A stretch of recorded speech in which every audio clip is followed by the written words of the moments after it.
étais-je en 1994 En 1994, je venais d'être élu au Collège de France. Je commençais mon assistanat à l'université de Neuchâtel. En 1994, j'étais à Besançon, chef du service régional de l'archéologie de Franche-Comté. En 1994, j'étais au lycée. Je travaillais sur des épaves qui se trouvent en Normandie, au pied de l'île de Tatillou.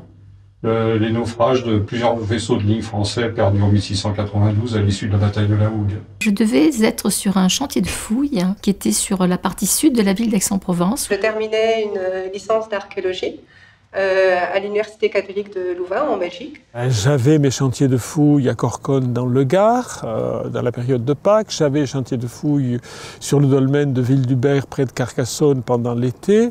Et puis j'avais un certain nombre de missions à l'étranger. En 1994, j'étais à la tête de la sous-direction de l'archéologie, dans ce qui était à l'époque la direction du patrimoine. En 1994, donc c'est le début des commissions interrégionales de l'archéologie. Donc j'ai eu la chance et l'honneur de participer à cette expérience dès le départ. J'étais maître de conférence depuis 3 ans à l'université d'Aix-Marseille, à l'époque Université de Provence, où j'avais été élu au département d'histoire pour occuper un poste de maître de conférence en préhistoire. Étrange. En 1994, j'étais en Pays de la Loire à l'époque et j'étais membre de CIRA. Au moment de la création du CNRA, j'étais déjà à l'université depuis 2 ans. On pourrait carrément dire que je suis un enfant du CNRA parce que moi j'ai commencé ma carrière professionnelle en 94 exactement, donc ça fait 25 ans que je suis professionnel d'archéologie.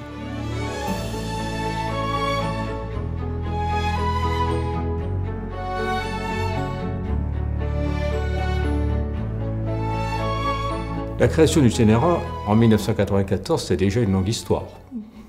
Il y a eu des épisodes précédents et j'ai eu la charge de porter ce dossier, non pas en tant que premier vice-président du CNRA, mais en tant que conseiller au ministère de l'Enseignement supérieur et de la Recherche à l'époque et directeur des sciences humaines. Non seulement j'ai vu la naissance du CNRA, mais j'y ai participé puisque j'étais en charge de la rédaction des décrets qui fondaient l'institution à la fois du CNRA et bien sûr aussi des CIRA, c'est-à-dire dans notre jargon administratif, la déconcentration de l'archéologie française. Je n'ai pas vu la naissance du CNRA, non. Moi j'appartiens à une génération qui a toujours connu le CNRA. Le rôle du CNRA est extrêmement important parce qu'en fait il permet de regrouper des experts de toutes les institutions.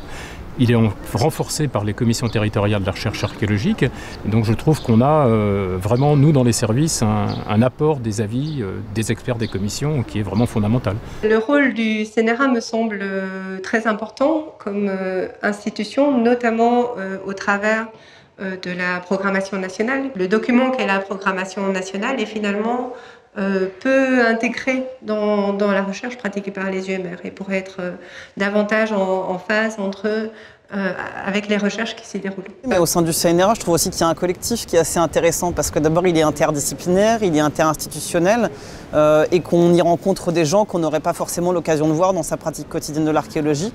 Alors j'ai siégé pendant 8 ans, 2 mandats au CNRA en fait, avec 3 vice-présidents différents, avec des modalités d'intervention un petit peu différentes selon les vice-présidents, un rôle de la sous-direction de l'archéologie un peu plus important lors de mon premier mandat et un peu plus léger sur la fin. Et je pense que c'est préférable de laisser en fait les scientifiques et les experts un peu plus libres de leur mouvement et de leurs idées. Personnellement, j'ai quand même siégé pendant 10 années continues au CNRA et que c'est donc une structure que j'ai vue fonctionner avec une très grande richesse, une très grande diversité et je dois dire d'une manière très générale avec une très grande probité.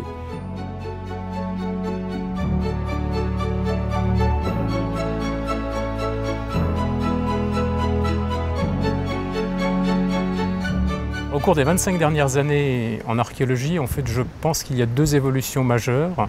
La première, ça concerne l'archéologie programmée, qui s'est professionnalisé, c'est-à-dire qu'en fait on a de moins en moins, bon, c'est une tendance générale, de bénévoles ou d'associations qui interviennent, de plus en plus d'équipes des UMR, du CNRS, de l'université, de l'INRAP qui sont la partie majeure des opérations d'archéologie programmée.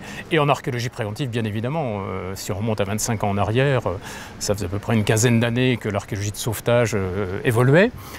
L'INRAP n'était pas encore créé, donc c'est vrai qu'on a un panorama qui est tout à fait différent, avec des opérateurs privés maintenant qui sont aussi dans le cadre des fouilles préventives. Et donc c'est vrai qu'on a une évolution, ça n'a rien à voir par rapport à ce qu'on a connu il y a 25 ans. On a eu une augmentation vertigineuse du nombre d'archéologues professionnels. Avec l'archéologie préventive, on a vu tout ce que l'archéologie préventive a apporté. Alors certes, ça avait commencé avant la mise en place des CIRA et du CNRA, mais il faut bien reconnaître que c'est quand même dans les 25 dernières années que ça s'est consolidé. On faisait une archéologie qui était une archéologie un peu artisanale, avec des crédits du ministère de la Culture qui n'étaient pas énormes. Et donc, on était obligé de faire essentiellement du qualitatif. Mais le paradigme a complètement changé. C'est l'aménagement du territoire qui nous amène à questionner de nouveaux territoires, donc à accroître complètement nos connaissances et surtout à développer beaucoup plus qu'on ne le faisait à l'époque l'archéologie de la très grande surface. Et je pense que là, il y a un véritable enjeu. Les changements majeurs, ils sont liés justement à l'archéologie préventive. Et ils sont liés peut-être à sa structuration sans doute, et aussi à la capacité que nous avons aujourd'hui, qu'on n'avait pas à l'époque, de fouiller des surfaces toujours de plus en plus grandes, en particulier en rural. Elle a changé dans l'accumulation des données d'une part, mais dans le fait qu'on a pu aborder certains problèmes, c'est-à-dire l'espace. Parce que l'espace, d'abord on ne le saisissait pas très bien. Lorsque vous fouillez un village du néolithique ou du l'âge du bronze, vous pouvez le fouiller en extensif, c'est-à-dire avoir toutes les données, avoir une idée de son organisation. Donc à ce moment-là, vous avez une vision que ne vous donnez pas, évidemment, les recherches beaucoup trop ponctuelles au niveau spatial. Moi, ce qui me frappe en étant archéologue territorial, c'est la façon dont aujourd'hui l'archéologie est perçue par les élus. Il y a là un saut qualitatif absolument extraordinaire. Les 25 dernières années, elles ont été marquées par des changements assez profonds de la manière d'aborder l'archéologie, d'abord d'un point de vue méthodologique, mais aussi chronologique. Aujourd'hui, on mène une archéologie qui est quand même très largement diachronique, qui va des périodes très anciennes de la préhistoire aux périodes les plus récentes. Les archéologues ont su s'ouvrir davantage au public qu'ils ne le faisaient par le passé, soit parce que les moyens aussi sont là pour le faire, parce qu'aussi il y a une prise de conscience du retour sur investissement que cela constitue et de l'obligation, je dirais, déontologique que l'on a de transmettre ce que l'on découvre. On n'a jamais autant consommé de patrimoine et on n'a jamais autant aménagé et construit. Donc tout cela montre bien qu'il faut juste trouver un équilibre, juste assumer ce cercle vertueux qui voudrait que notre société soit capable de se développer tout en respectant son patrimoine.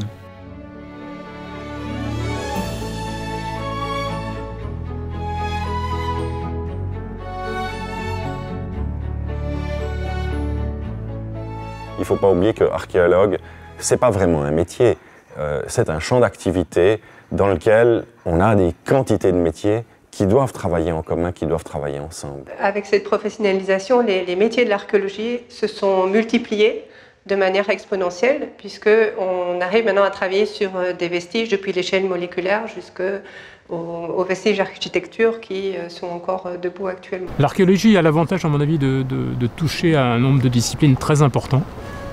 C'est-à-dire qu'en fait, on a des choses très concrètes. Bon, le simple geste sur le terrain, parce que c'est à la fois une activité manuelle et intellectuelle. C'est aussi ça, je pense, qui plaît au public. C'est-à-dire on est dans notre sphère intellectuelle quand on fait de la recherche, certes, mais on est aussi dans du concret.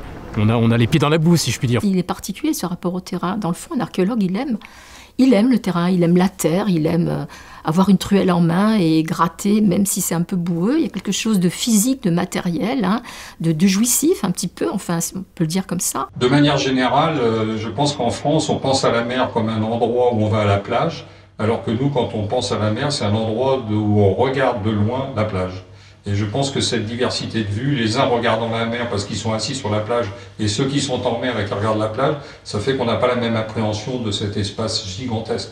Les Français oublient qu'ils ont cet espace, le deuxième plus grand espace maritime du monde. Le sol garde la mémoire de tous les gens qui y ont travaillé, qui y ont vécu. Quand on parle de problèmes climatiques, on tente à penser faune ou flore. On oublie que les sites culturels immergés ne sont pas non plus inépuisables et que du coup, ces sites, si on les laisse disparaître, sont des pages entières de l'histoire de l'humanité qui sont en cours de destruction. Oui, on a un rôle à jouer et ne surtout jamais perdre de vue que 75% de la population mondiale habite sur des côtes, donc toute l'histoire de l'humanité, ou une grande partie, s'y est écrite. Au travers de l'archéologie des paysages, on apporte des éléments absolument essentiels et indispensables à l'écriture de ce que peuvent être les paysages de demain. Et en pensant les paysages de demain, on pense la totalité des activités qui s'y déroulent. Donc ça nous aide vraiment à nous projeter dans l'avenir. On travaille beaucoup sur la ville, et donc vous savez que la ville, à chaque fois, c'est un traumatisme pour les gens, parce que finalement, on modifie la logique urbaine, souvent on abat des parcs, des arbres et ainsi de suite. Mais qu'est-ce que montre l'archéologie? C'est qu'une ville, sa vie, c'est des battements de cœur,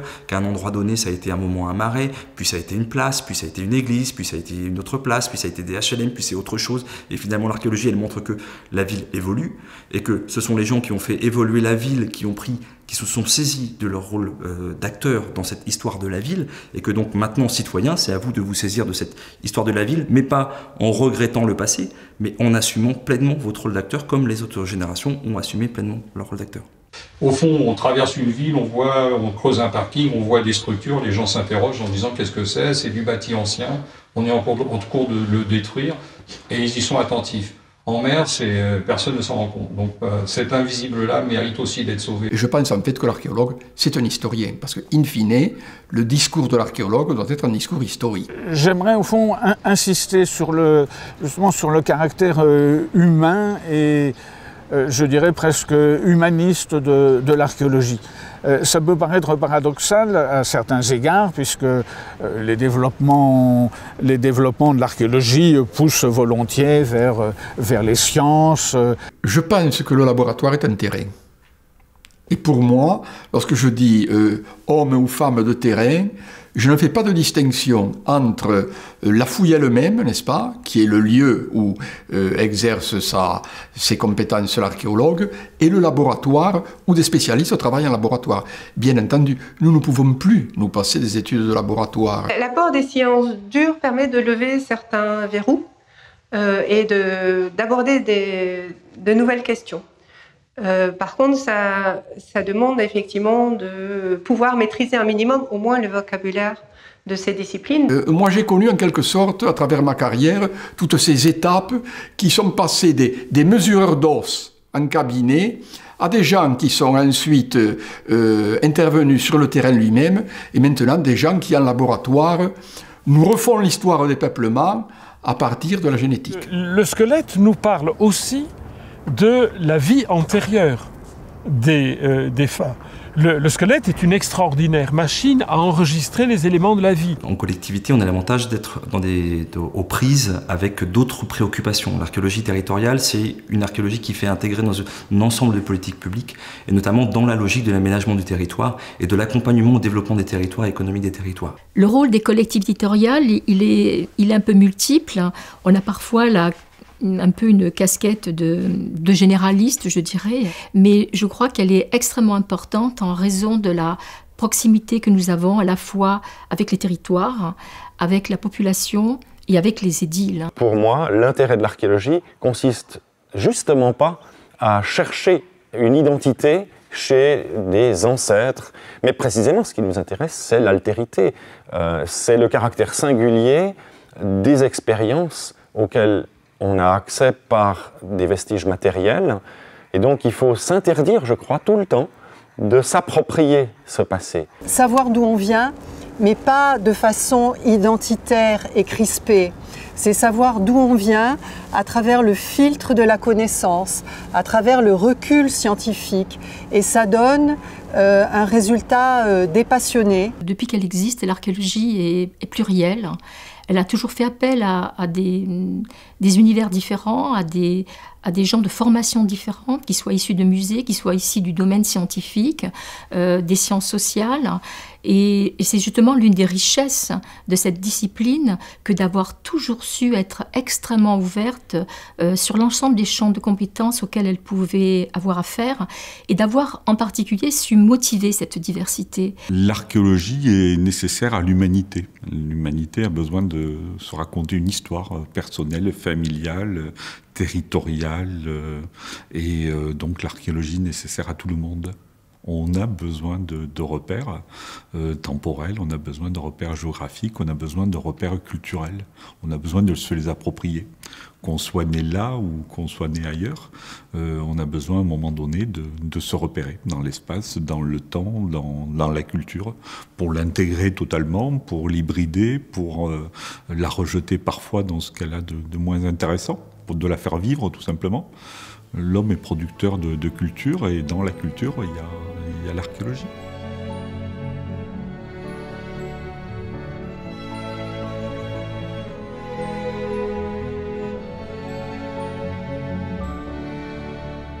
J'aime aussi qu'au-delà de l'approche scientifique, objective, un peu froide, qui a ses normes, ses procédures, ses méthodes, on puisse aussi garder cette émotion intacte. Évidemment, il y a toujours, et ça je crois que c'est jamais éteint au fil des années et des décennies, l'émotion de découvrir des sites particuliers, des objets particuliers, quoi qu'on en dise, même si on travaille dans une archéologie qui est plus scientifique, on a quand même toujours effectivement cet attrait qui nous guide au fil des années, heureusement. Moi j'ai l'impression que les épisodes forts de ma vie d'archéologue, ils sont nombreux, mais ils sont liés au collectif en fait. Moi il y a un moment fort sur le terrain, c'est la fouille du Fort Saint-Sébastien, qui était un camp militaire du XXe siècle à Saint-Germain-en-Laye, parce que c'était un collectif extrêmement fort, une équipe très soudée qui a permis de porter des problèmes scientifiques de manière vraiment très dynamique. À certains moments, on se rend compte que les découvertes que l'on vient de faire créent un lien qui est un lien tout de même très sensible avec nos ancêtres du passé. Je suis souvent très touchée par le fait qu'on mette ses mains, ses pieds dans la trace de gens que l'on ne rencontrera jamais, mais par le fait de tenir, je dirais, la même poterie ou même de toucher les objets avec lesquels ils ont été accompagnés dans la mort, crée un lien direct qui traverse les générations et qui est vraiment quelque chose que l'on ne trouve que dans l'archéologie. Tous mes chantiers m'ont touché, que ce soit Alésia, qui n'était pas le premier, mais qui a été le premier très grand, que ce soit les chantiers d'Égypte, ou que ce soit le tout dernier chantier que je viens d'achever de publier, c'est-à-dire Oldenbourg, en Alsace. Alors j'en ai eu beaucoup, des moments où on se dit « oh là là, c'est magique, on fait le plus beau métier du monde, c'est un métier de roi ». Et puis il y a quand même des images qui se greffent, je crois, pour la vie. Peut-être on s'en rend compte même presque immédiatement, parce que j'en ai 2 ou 3 qui viennent à l'esprit, où je me souviens encore aujourd'hui, c'était il y a 10, 15, 20 ans, je m'en souviens encore d'un coup de me dire « mon Dieu, c'est magique voilà. ». Et ça reste. Le site de l'Inter, c'est un site qui a fait école en plus, ça a refondé d'une certaine manière l'archéologie sous-marine en France. C'est un site que j'ai étudié pour la première fois expertise en 96, fouille de 1999 à 2008, 2 grandes frégates de navires corsaires du XVIIIe siècle, l'une perdue en 1704, l'autre en 1749, et on a eu un chantier extraordinaire avec une grande équipe internationale. Ça a non seulement refondé l'archéologie sous-marine française, mais parfois fondé l'archéologie de beaucoup de pays, puisque beaucoup de pays sont venus se former sur ce chantier. On a l'habitude de dire que toute opération et toute fouille pour nous est importante et apporte de l'information, mais c'est vrai qu'il y a des moments forts. Moi j'ai des opérations qui m'ont marqué profondément. J'ai fouillé un habitat aristocratique du Haut-Moyen-Âge qui n'existait pas, ça ressemble à une villa romaine, personne ne pensait que ça existait. On a tous en tant qu'archéologues vécu des grands moments d'émotion en dégageant des vestiges qu'on était les premiers à mettre au jour. C'est la fouille de Saint-Rémy-la-Calonne, la fosse funéraire dans laquelle ont été inhumés le 22 septembre 1914 des soldats et officiers français tués au front. Et on en a beaucoup parlé parce qu'il y avait Alain Fournier parmi les morts. Moi, ce n'est pas la présence d'Alain Fournier, c'est pas parce que j'aurais vu le deuxième métacarpien droit qui tenait le crayon, qui a écrit le Grand Molne, que ma lecture du Grand Molne sera modifiée. En revanche, les fouilleurs ont été confrontés à des choses tout à fait étonnantes. Et par exemple, une vieille dame qui est venue avec la photo qui a été prise au moment où son père, qui était agrégé de lettres classiques, allait partir au front. Elle est sur les joues de la mer, il y a le père à un uniforme, etc. Tout d'un coup, on se trouve gagné par le sentiment de personnes qui sont proches des défunts. Et ça c'est une chose qui m'a beaucoup touché. Même si on finit par s'habituer, il y a quand même une part d'émerveillement.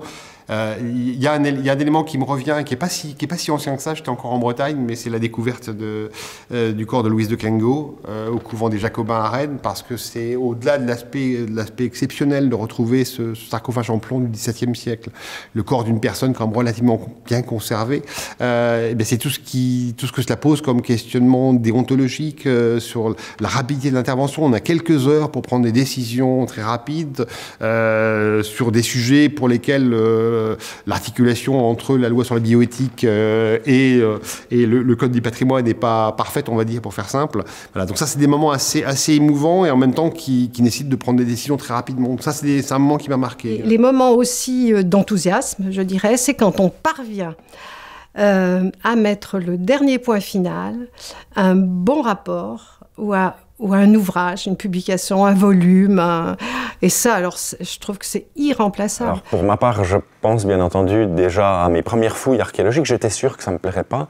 Je travaillais sur l'éperon barré de Châtillon-sur-Glane, donc dans le canton de Fribourg, en Suisse. C'était il y a assez longtemps. On pataugeait dans la boue et j'ai découvert que j'adorais ça. Et un événement organisé ici au Lathénium peu avant mon entrée en fonction, ou plutôt peu avant l'officialisation de ma nomination, où en fait, incognito, je savais que j'allais diriger ce musée. Et du coup, j'ai eu très peur. C'est-à-dire qu'en venant ici pour un vernissage, je me suis dit, mais c'est énorme, et finalement, ce sera à moi de m'occuper de tout ça. Donc là, j'ai eu très peur, j'étais tout seul, j'avais personne à qui me confier. Donc voilà, on va dire plutôt ça que le moment de ma nomination.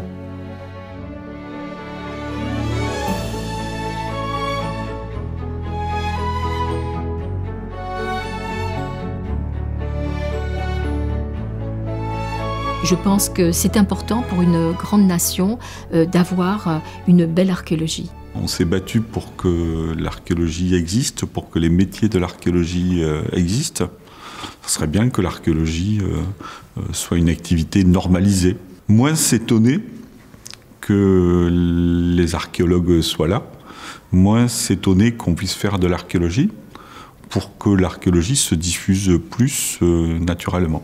À nous maintenant de nous apaiser, je crois que la question c'est de nous apaiser vraiment et de reconnaître que voilà, le chemin a été fait, il est bon, il est une bonne direction, donc assumons-le et montrons clairement que ce qu'on fait est légitime et a du sens. Le problème principal de l'archéologie française résidait dans la question de la propriété des trouvailles. C'est un problème qui a été en grande partie résolu. Je suis très optimiste. Je trouve que dans l'ensemble, l'archéologie en France se porte bien.